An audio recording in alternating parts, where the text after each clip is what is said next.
Kasi siya yung mas easy na No! sa akin. And then, ako na I said no! sa kanya, nagkatugma kami. Adam was not ready na pakapin sila. Hindi ko alam kung bakit. Nakikinig na kaya Don't touch siya. ha! Don't touch yan ha! Eh, Don't touch yan ha! message ako. Okay? But he never answered. So, wag ko akong sisinin o wag mo isipin na hinuugin ako. Because I was right na makontra siya. Eh, wag mo tayong magagawa. Siyempre, kung ano lang yung nagsalita, ayun lang. No!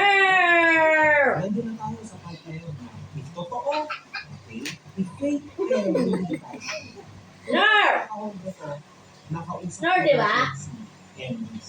At sa totoo, Sabi ko no eh! this is very, very important. Pakinggan niyo naman. Yung mga yan. Now!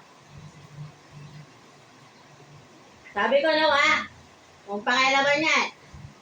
Katong ba yan? Ha? Hi, Jen? For almost Look.